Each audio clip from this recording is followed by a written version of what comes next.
Hello friends and welcome to the channel. This is Younus Bashir. एक नया video course हम start करने के लिए जा रहे हैं क्रिप्टो करेंसी के ऊपर। इस वीडियो कोर्स के अंदर हम क्रिप्टो करेंसी से रिलेटेड बहुत सारी इन्फॉर्मेशन हम डिस्कस करेंगे और बहुत ही डिटेल में हम डिस्कस करेंगे और स्टेप बाय स्टेप डिस्कस करेंगे।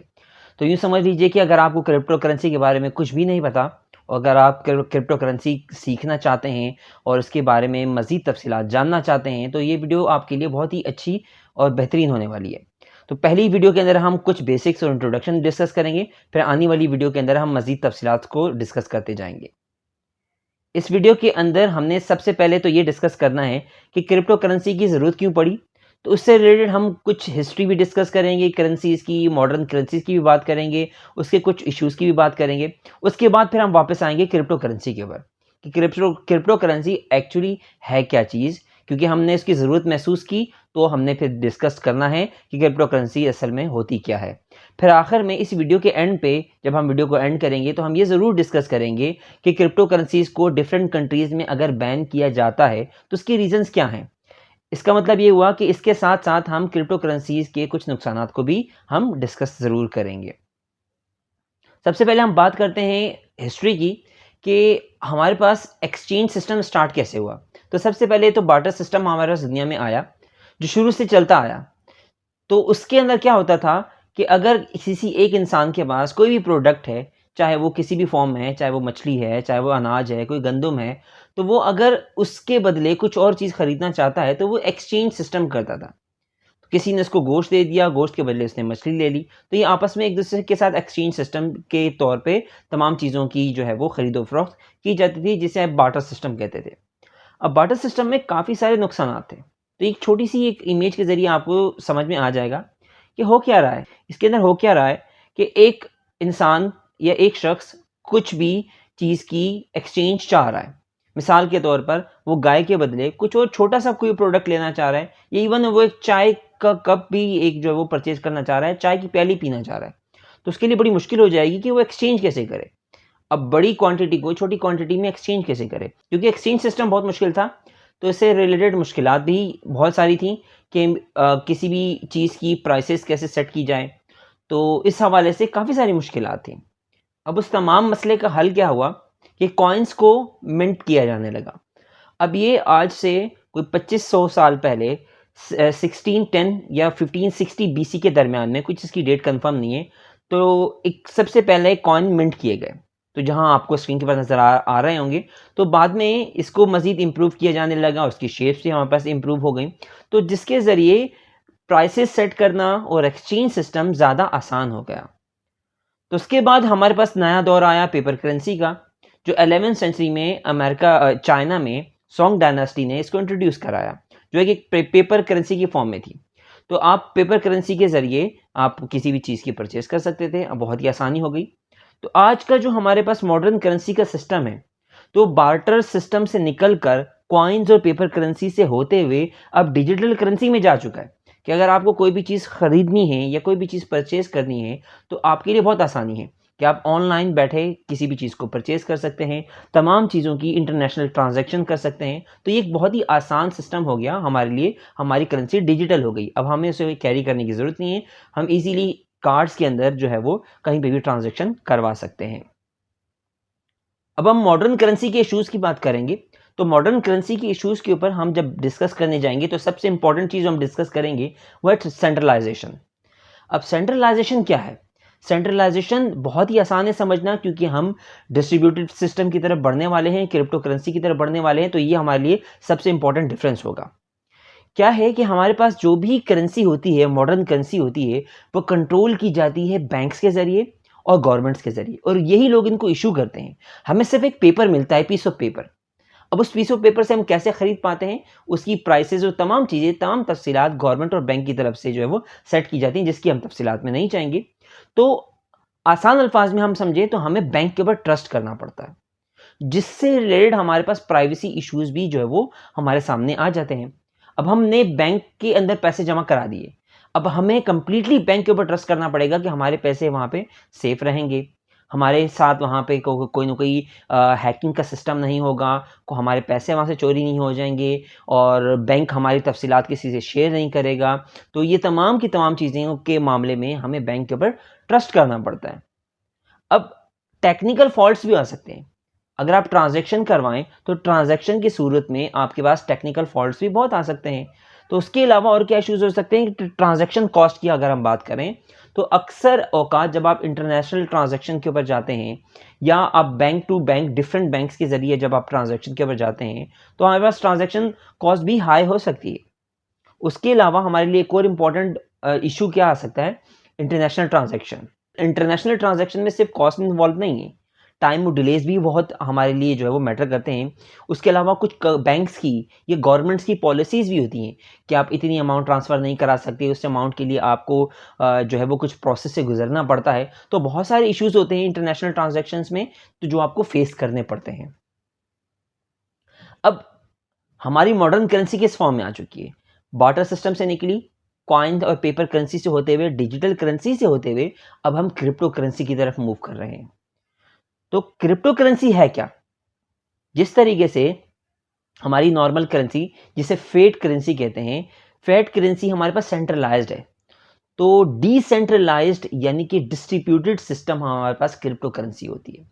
तो क्रिप्टो करेंसी में सबसे पहली खसूसियत क्या होती है, ये बैंक से इंडिपेंडेंटली वर्क कर रही होती है। मतलब बैंक के ऊपर ये डिपेंडेंट नहीं होती, कंप्लीटली डिपेंडेंट नहीं होती। अब उसका जो हमारे पास एक सिस्टम जो लिखा जाता है ट्रांजैक्शन का, वो सिर्फ और सिर्फ एक अथॉरिटी के पास नहीं है। मिसाल के तौर पर पहले मैंने क्या किया, मैंने बैंक ए से मैं के अंदर मैंने पैसे डिपॉजिट करा दिए। अब मैं मेरी तमाम तफसीलात सिर्फ उसी बैंक के पास होंगी, जबकि डिसेंट्रलाइज सिस्टम में ऐसा नहीं है। डिसेंट्रलाइज सिस्टम में आपकी तमाम तफसीलात किसी एक बंदे के पास नहीं होती, ये डिस्ट्रीब्यूटेड होती हैं। मिसाल के तौर पर अगर 10 बंदे एक सिस्टम के अंदर पेपर करेंसीज डिस्ट्रीब्यूटेड सिस्टम जो है वो इस्तेमाल कर रहे हैं और क्रिप्टो करेंसी के जरिए एक दूसरे से परचेजिंग कर रहे हैं, उन तमाम 10 के 10 लोगों के पास ट्रांजैक्शन डिटेल होंगी, जो यहाँ आपको इमेज में भी नज़र आ रही है कि सबके पास ट्रांजैक्शन डिटेल होगी। तमाम के पास वो ट्रांजैक्शन डिटेल होगी जिसको चेंज करना या ऑल्टर करना ऑलमोस्ट नेक्स्ट टू इम्पॉसिबल होता है कि आप उसके अंदर चेंजेस भी नहीं कर सकते।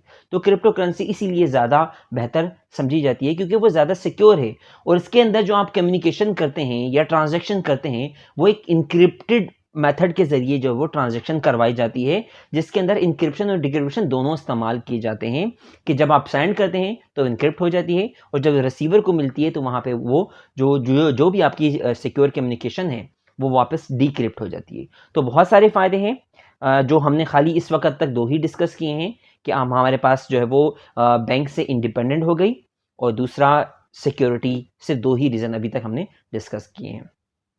तो आसान अल्फाज में क्रिप्टो करेंसी क्या है?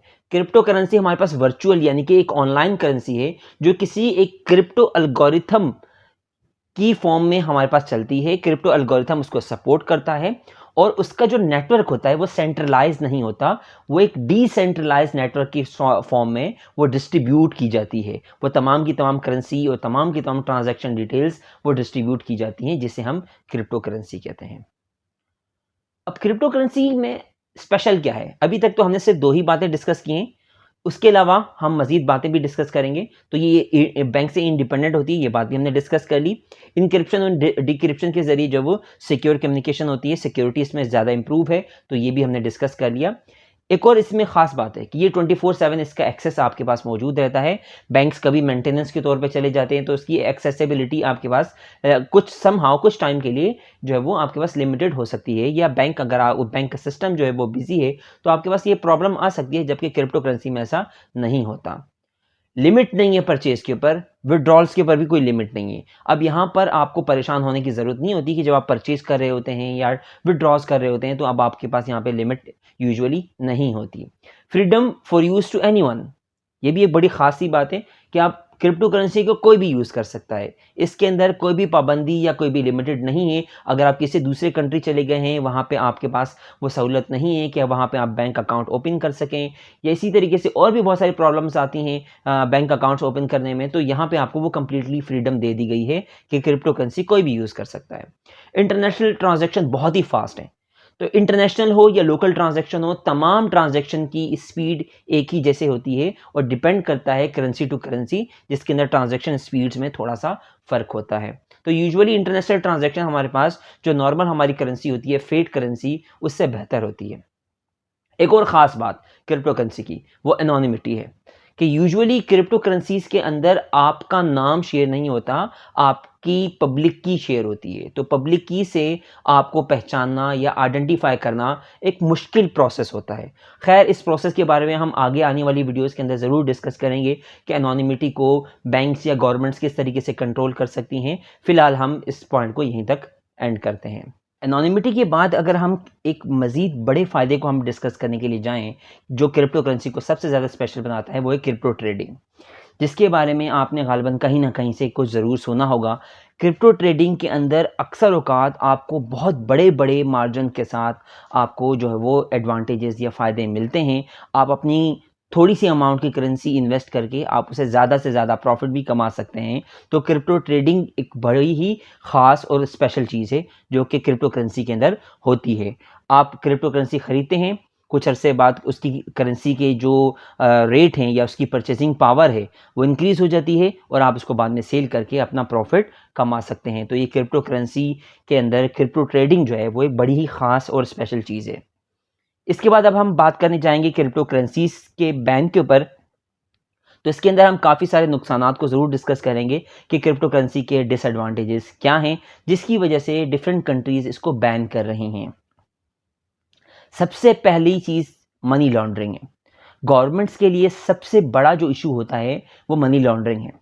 मनी लॉन्ड्रिंग, आपको मालूम होगा कि मनी लॉन्ड्रिंग क्या है। किसी एक कंट्री से दूसरे कंट्री के अंदर बहुत ही आसानी के साथ पैसे ट्रांसफ़र कर देना या टेररिस्ट फंडिंग के लिए इस्तेमाल कर लेना, तो वो उसकी ट्रैकिंग करना गवर्नमेंट्स के लिए बहुत मुश्किल हो जाता है कि पैसे किस तरफ से आए और कहाँ को चले गए। तो उसकी जो ट्रेसिंग है, वो बहुत मुश्किल हो जाती है। तो मनी लॉन्ड्रिंग के अंदर गवर्नमेंट्स के लिए बहुत मुश्किल है कि वो करेंसी के या पैसे के फ़्लो को कंट्रोल कर सकें। इसके अलावा हमारे पास टैक्स इवेजन, मनी लॉन्ड्रिंग और टैक्स इवेजन ऑलमोस्ट कुछ हद तक सिमिलैरिटीज़ भी रखती हैं कि जब मनी लॉन्ड्रिंग होती है, पैसे एक कंट्री से दूसरे कंट्री ट्रांसफ़र हो गए, तो आप उसके ऊपर अब टैक्स अप्लाई नहीं हो सकता। तब गवर्नमेंट्स को डायरेक्टली कोई बेनिफिट ही नहीं होगा, क्योंकि ना वो उससे टैक्स जो है वो कलेक्ट कर सकते हैं, ना ही वो उस कंट्री के अंदर वो पैसा रिवॉल्व होगा। तो गवर्नमेंट के लिए सरासर वो नुकसान है। अब टैक्स एविजन एक और भी प्रॉब्लम है कि अगर आपके पास आपने लोकली ही पैसा रखा हुआ है, आपने क्रिप्टो के अंदर पैसा रख लिया, अब उसके ऊपर कोई टैक्स अप्लाई नहीं होगा। जब उसके ऊपर टैक्स अप्लाई नहीं होगा, तो वो डायरेक्टली डिसएडवांटेज भी गवर्नमेंट के लिए है कि गवर्नमेंट उसके ऊपर जो है वो टैक्स अप्लाई नहीं कर सकती। उसके अलावा हाई वॉलेटिलिटी, जैसे हमने क्रिप्टो ट्रेडिंग का डिस्कस किया कि क्रिप्टो ट्रेडिंग हमारी एडवांटेज क्यों है, क्योंकि क्रिप्टो की जो प्राइसेस हैं वो बहुत ही ज़्यादा हाईली वॉलेटाइल हैं। इतनी स्पीड में उसके प्राइसेस पंप होते हैं और इतनी स्पीड में उसके प्राइसेस जो है वो डाउन होते हैं कि जो हमारे लिए बहुत बड़ा फ़ायदा भी हो सकता है और बहुत बड़ा नुकसान भी हो सकता है। आपने कुछ अमाउंट इन्वेस्ट किया और उसके प्राइसेस बहुत ज़्यादा हाई हो गए, उसको देख के आपका दिल किया, आपने बहुत ज़्यादा पैसे मज़ीद इन्वेस्ट कर लिए और उसके प्राइसेस इत्तेफाक से बहुत ही ज़्यादा जो है वो गिर गए। तो ये एक डिसएडवांटेज है। खैर, इन तमाम डिसएडवांटेजेस को कंट्रोल भी किया जा सकता है, जिसके बारे में हम बाद में डिस्कस करेंगे। Threat to traditional banking institutions, अब जो पहले से ही बैंकिंग सिस्टम, जो एक पुराना ट्रेडिशनल बैंकिंग सिस्टम हमारे पास चल रहा है, क्रिप्टो करेंसी उसके उलट जा रहा है। क्योंकि उससे पहले हमारे पास सिस्टम क्या चल रहा था बैंकिंग का, कि एक सेंट्रलाइज्ड अथॉरिटी होती थी जिसके ऊपर हम ट्रस्ट करके हम अपनी तमाम की तमाम इन्वेस्टमेंट करते थे। अब क्रिप्टो करेंसी ने उस तमाम चीज़ों को ऑटोमेट कर दिया है। अब पूरा का पूरा सिस्टम ऑटोमेटिक है, आपको कुछ भी नहीं करना होता, आप खाली जाके क्रिप्टो परचेज करते हैं और आप बैंकिंग सिस्टम से आज़ाद हो जाते हैं और आपके पास सिक्योरिटी भी आ जाती है, तमाम चीज़ें आ जाती हैं जो डायरेक्टली एक थ्रेट है बैंकिंग सिस्टम और इंस्टीट्यूशंस के ऊपर, जो एक बड़े अरसे से चल रहे हैं और उनके अंदर बहुत सारे उनके अपने एडवांटेजेस भी हैं। क्रिप्टो करेंसी स्कैम, ये भी एक बहुत बड़ा नुकसान है, जिसकी वजह से कुछ कंट्रीज़ ने जो है वो क्रिप्टो करेंसी को बैन किया है। पाकिस्तान के अंदर भी क्रिप्टो करेंसी बैन है अब तक, तो जिसकी कुछ वजूहात क्रिप्टो करेंसी स्कैम्स भी हैं। क्योंकि ये इतनी अट्रैक्टिव मार्केट है तो इसके अंदर स्कैम्स उतने ही ज़्यादा हैं। एक ऐसा बंदा जिसको क्रिप्टो करेंसी के बारे में अवेयरनेस नहीं है, तो वो किसी न किसी क्रिप्टो करेंसी स्कैम के अंदर बहुत आसानी से आ सकता है।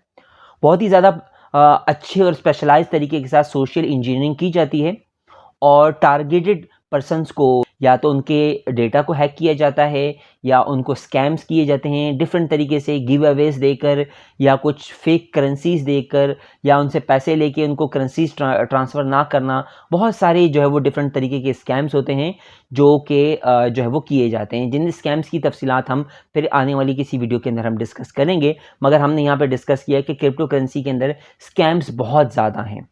ऐसे भी स्कैम्स होते हैं कि कोई भी एक नई करेंसी लॉन्च की गई, इनिशियल कॉइन ऑफरिंग की गई और आपसे कुछ करेंसीज या कॉइन्स आपसे ले लिए गए और बाद में वो करेंसी ही गायब हो गई। तो इस तरह के भी स्कैम्स यहाँ पे क्रिप्टो करेंसी के अंदर होते हैं। अब इन तमाम नुकसानात के वैसे कुछ कंट्रोलिंग के लिए कुछ चीज़ तरीक़ेकार भी हैं कि किस तरीके से मनी लॉन्ड्रिंग को कंट्रोल किया जाए, टैक्स इवेजन को कंट्रोल किया जाए। वोलेटिलिटी अगर है और आप फिर भी ट्रेडिंग करना चाहते हैं तो क्या मेथड्स हैं, आपको प्रॉपर रिसर्च के साथ जाके इन्वेस्टमेंट करनी पड़ती है। बहुत सारी चीज़ें हैं जो हम आने वाली वीडियोस के अंदर कवर करेंगे। इस वीडियो के लिए इतना ही, नेक्स्ट वीडियो में मिलेंगे, तब तक के लिए अल्लाह हाफ़िज़।